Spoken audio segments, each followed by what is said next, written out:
On Vita 32 back again with another How to Play. Today we're looking at how to play on Trick Taking Thursday. The Lord of the Rings, the Fellowship of the Ring, the Trick Taking game. One of a couple of, different Lord of the Rings games that are out there.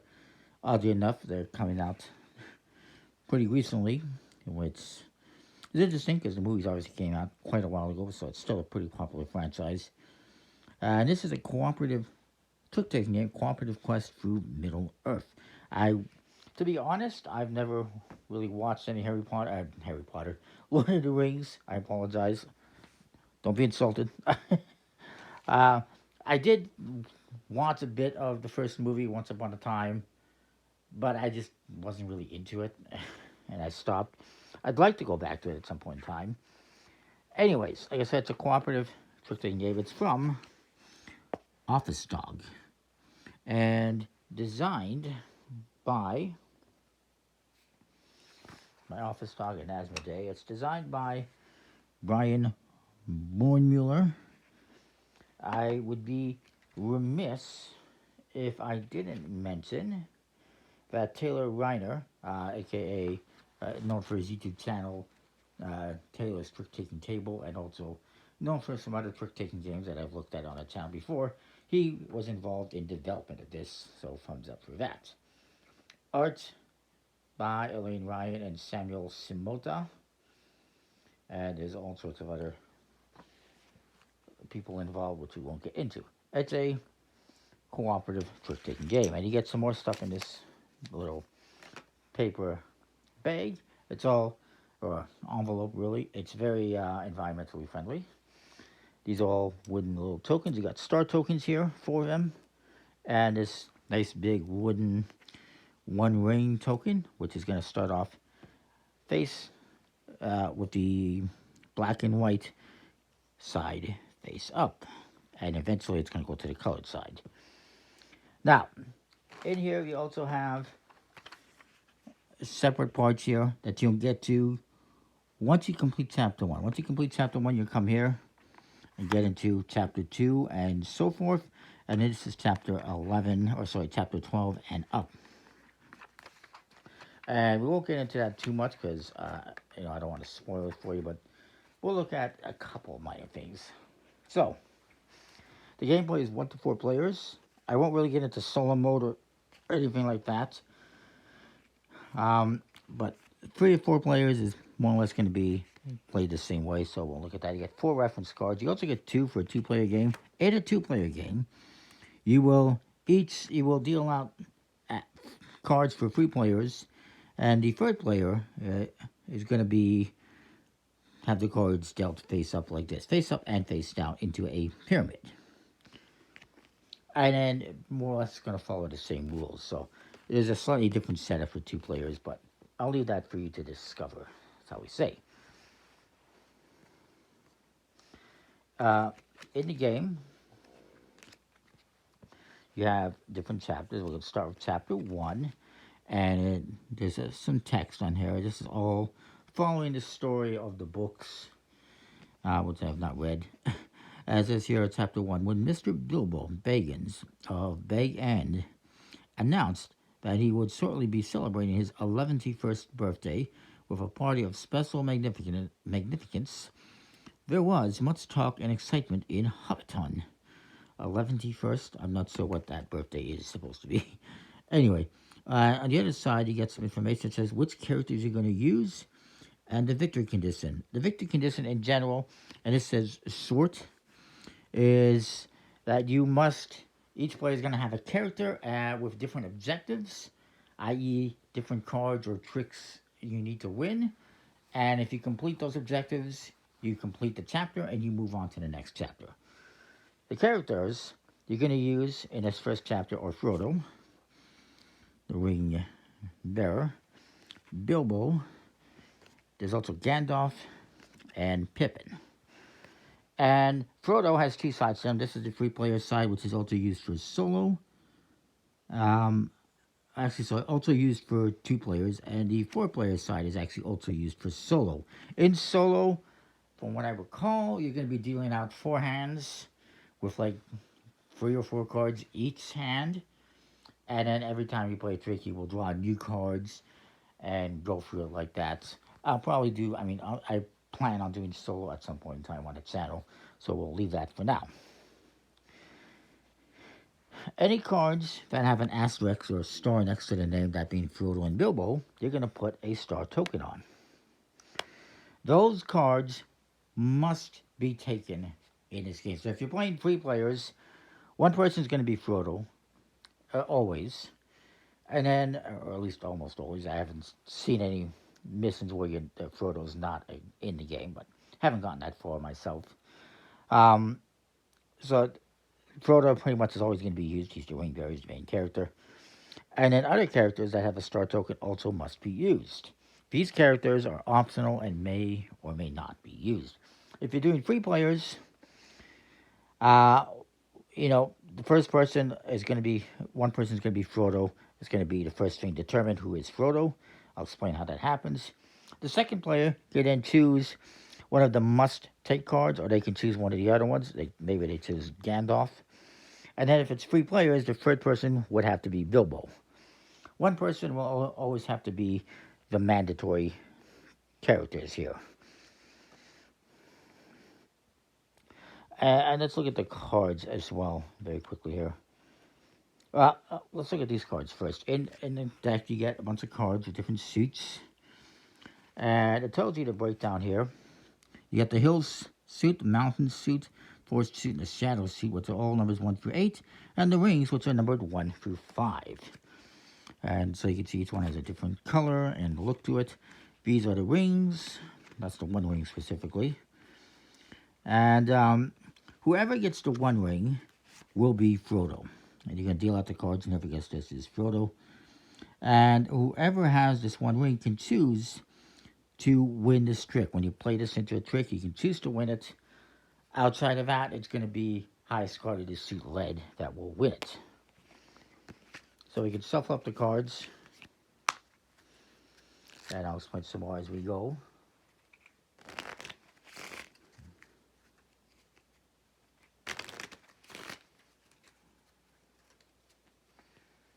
Now, as well, we will deal out 1 card to start off. This is going to be the lost card, and it's going to go under there for the moment. And whoever, let me just move these up here, I guess. Whoever, if anyone ends up as Gandalf, they will add the lost card to their hand. They're going to have an extra card at the end of the round, the game. Well, the round. So that's what the lost card is. If this lost card happens to be the 1 ring, you will put it back into the deck and select a different one. This cannot be the 1 ring. It can be any other card. Right now it's the 8 of Shadows, which is fine. So then you will deal out the rest of the cards to each player. I'll just do that quickly. We'll do a 4-player game. Make sure you have Frodo on the correct side. The reason being that in a 4-player game, Frodo has to win for his objective 2 or more rings cards. But if it's 3 players, he has to win 3 or more ring cards. So make sure you're using the right objective. We deal out the cards. So once you deal out the cards, everyone's going to look at the cards and see who has the 1 ring. It's not these 2 players. There is. He has the 1 ring, so he is going to be automatically Frodo. And you can take the star and put it aside. You don't need it no more for the moment. And we'll get to what else it says in a minute. Each other player is then going to look at their hands, starting with the person left of Frodo, and select one of these characters. They don't have to select Bilbo, but it will have to be selected. In this case, since it's a 4-player game, it will be selected. But again, if it was a 3-player game, the second player could choose it, or they could leave it for the 3rd player. So they look at their hand, and they look at the objectives here. I guess we should look at that. Gandalf here says you must win 1 or more tricks. Pippin says you have to win the fewest number of tricks, or tie for the fewest tricks. So he says, you know what, I'll beat Gandalf. Bilbo, by the way, is you have to win 3 or more tricks. And Frodo is you must win 2 or more rings cards in a 4-player game. Again, 3 players, it's 4 or more. Same for 2 players. So, and you know, let's say this is my hand. I look at my hand. I think I will be Pippin. That I'm going to win the least amount of tricks since I have pretty much lower cards. And then this player, they can look at their hand all they want. They have no choice but to be Bilbo in this case. So I'm going to put that in front of him. Then we are ready to commence. Now, we're almost ready to commence. As I mentioned, Frodo is going to get this 1 ring token. Gray side up for the time being. And then they're going to look at the text, setup text that's on the card. Now it says here, the player dealt the 1 ring is Frodo. You cannot exchange the 1 ring card, and you have to lead the first trick. Moving around, Gandalf's setup here says, they will add the lost card to their hand, and they will exchange 1 card with Frodo. So they're going to add this to their hand. They have to exchange a card with Frodo. Since Frodo needs to win ring cards, I'm going to give him the ring card. Now, he has to give me a card back, but remember, he cannot give me the 1 ring, so he's just going to give me, let's say, this card.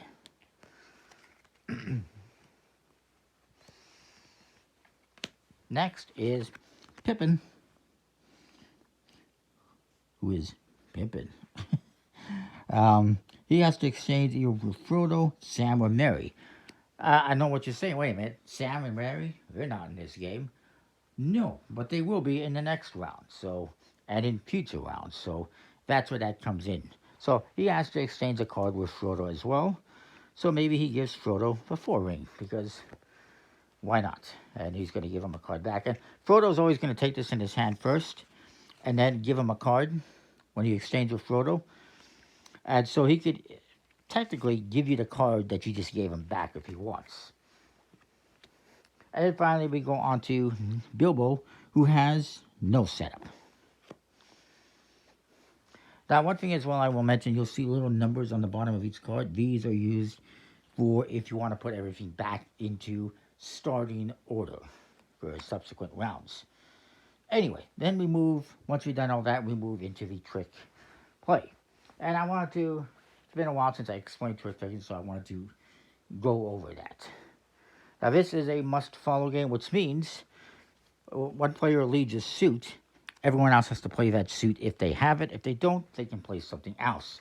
Generally, when you play something that's off suit, that's called sloughing. You're just sloughing a card. You're getting rid of a card you don't want to maybe sort suit yourself, or just get rid of a bad card. Sort suiting is where you are trying to get rid of cards from one suit so that if that suit gets led, you can just play something else.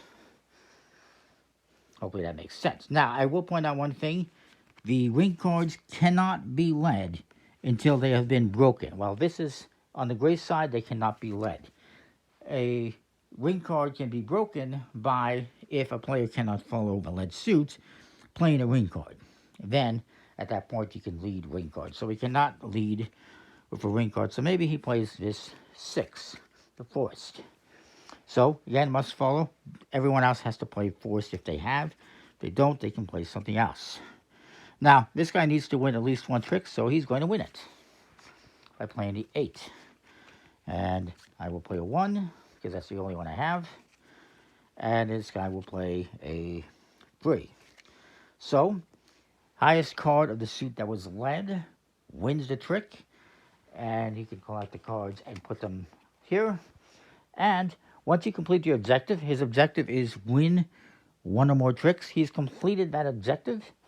So he can put a star on here just to let everyone know he has completed that objective. He will lead the next trick, playing whatever he wants. Maybe he plays this red 8. Actually, no, let's just say he plays the green 2. Because he doesn't care about winning the trick. Now, I cannot follow, so I'm going to play this ring 2. Now, since this has been playing to the trick, this gets flipped over. And now, since it's been played, it can be led in the next round. And then this guy's going to go, he has to follow the green suit. Can't, so he will. And then this guy's going to go as well. Unfortunately, he cannot win this trick. And he needs to win rings, so he's just going to play 4. Bilbo wins this trick. 1 of 3 that he needs. He'll lead the next one. He's going to lead this 8 mountain. We can actually take this out of the way. He cannot play mountain, so he's going to play for 1 ring. And he's going to say he can choose to win, and he's going to say, you know what, I'm going to win this damn thing. So he's going to win the trick no matter what. That's the only exception to the highest card of the lead suit wins the trick in the game, is that can basically trump that. So he can play this 5, perhaps, and then I will play, let's say, a 6. So the 1 ring wins. And if you want, we'll just put these here. You can put these face up so that we know how many of the ring cards he has won. And remember, he needs to win at least 2 ring cards. And he's going to do that right now by playing and leading the 5 ring, because he can. Now, this guy cannot follow, so he's just going to play whatever. I also don't have a ring card, so I'll just play whatever. And he can play whatever, really. And everyone's going to play something different. Why not? But he wins, and he's completed his objective. And we can put these under here as a second trick. And so he can take a star, and boom. And he can lead again. Maybe he leads a 4. Or maybe he doesn't. Maybe he just leads this 1 red, the saddle. This guy will play the 7. I'll play a 2. And he will play a 4. So he's going to win this one. It doesn't help him, unfortunately, because he doesn't need to. I still need to win the fewest amount of tricks. Currently, I got that goal, but we don't know until everything's been played out if I'm going to win the fewest amount of tricks, basically. And he needs to win 3 or more, so he needs to win a couple more. So he's going to play, let's say he leads this 1. I'll play a 7. He's going to play a 3. And he will play whatever. He can play a 3. So I actually win this one. So that's fine. We're still okay in that regards. And then I will lead this 4. He's going to play a 6 and hope to win it. He will just play a 4. And then he will play a 1, which means he does win this trick. Remember, it's cooperative, so you are trying to work together to complete these objectives. And then he's going to lead this 8. Boom. He'll play a 7, and I'll play a 5. He wins, and now he's completed his objective. And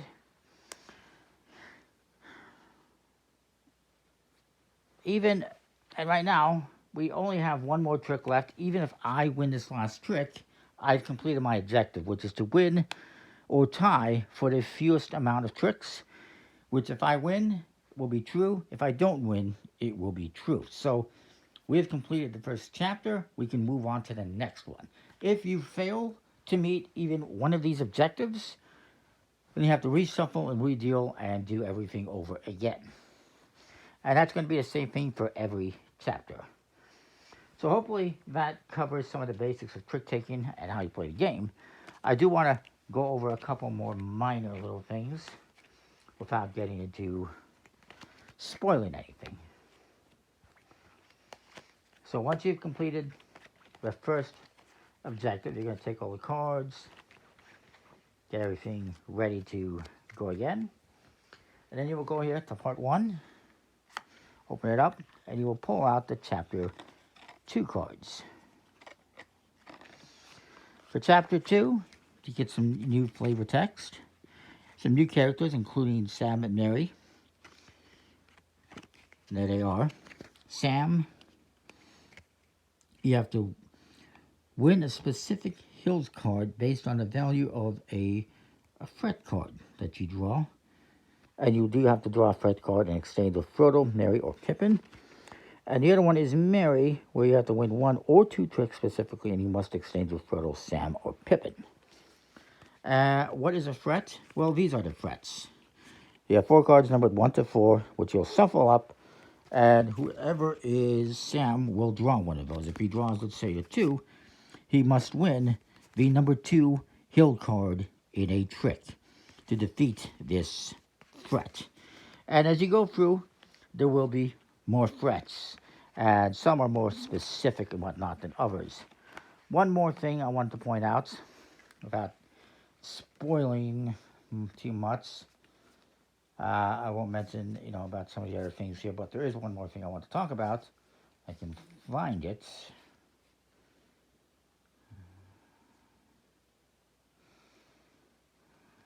There are some special, cards that come into play later on. And more importantly, there is, if I can find one, right here, an event card. This is in chapter 5, I think. You'll see certain event cards which are going to do certain things.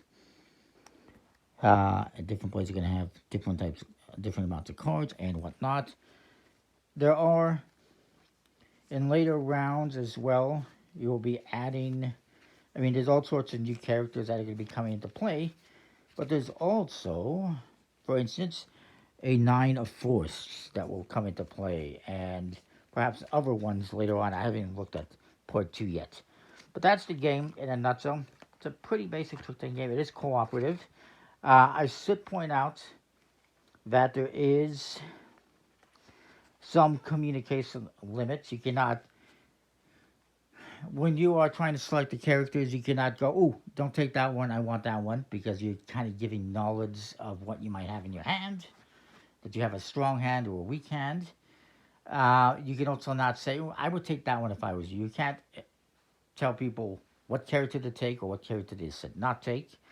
You can talk about anything that is open knowledge. So if you know who Frodo is, you can talk about that and how you need to make sure he wins the ring cards. Or, once you know certain characters, you can talk about certain things. But there is communication limits. So anyways, that in a nutshell is the game. It's good quality linen finished cards. Nice artwork, and it's pretty cool. I do like it. So that is the Fellowship of the Ring, the trick-taking game. In case you didn't know what kind of a game it was, it tells you right on the box. That is that. Comment, like, subscribe, let me know what you think. We'll see you next time. Thanks for watching.